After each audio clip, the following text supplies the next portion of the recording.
Hey guys, hari ni aku nak review Inpod 12. There's 5 reasons kenapa korang beli. Ikut pendapat aku lah. Okay.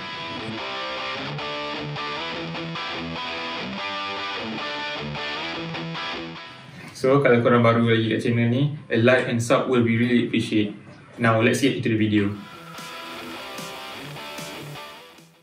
Okay, so the first reason is Inpod 12 ni murah gila banding dengan Apple Airpod. Apple Airpod retail dia dalam RM99. Yang Pro pula RM1,999. So korang fikirkan, ni RM18. So korang fikirkan mana lagi reliable, mana lagi elok untuk duit korang.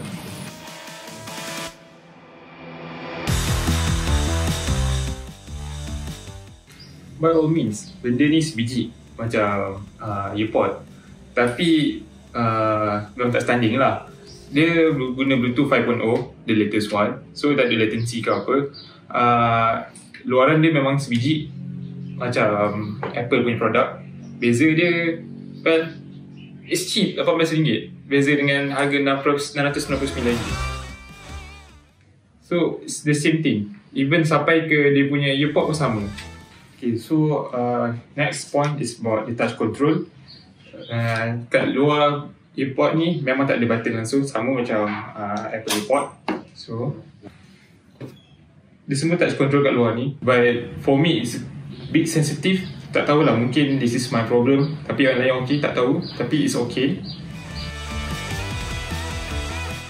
Okay, the next point is benda ni ada banyak gila colour. Like korang boleh pilih banyak colour. I think like 17 colours, different colours korang boleh pilih sendiri kat Shopee tu. Kalau nak banding dengan Apple Airpods, Apple Airpod warna putih je. Tapi ni ada lebih kurang, I don't know, 17. So korang pilih lah ikut korang punya kesesuaian.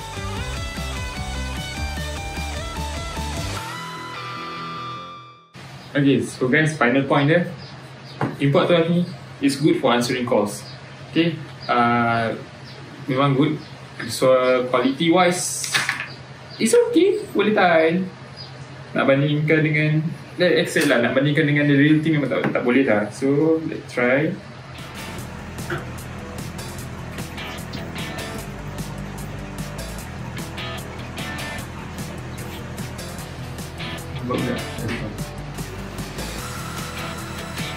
So ni kita kena test try dengan dua phone yang kita ada ni. So quality, memang quality dia sangat ok. Nak bandingkan, kalau boleh cameraman tolong cakap.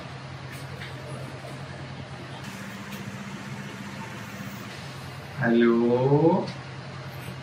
Okay, boleh lah. It's okay, boleh tahan. Okay, boleh kan. Okay, boleh dengar kan. So dah proof. It's good.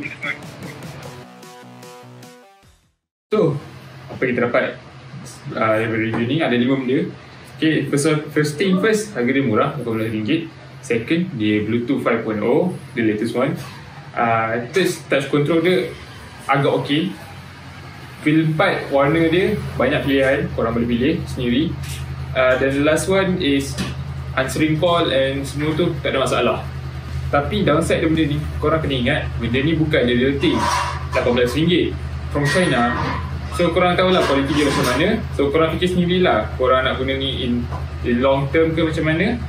And one more thing, kalau korang pakai Android, tak payahlah beli. Okay guys, itu je dari aku. Thanks for watching.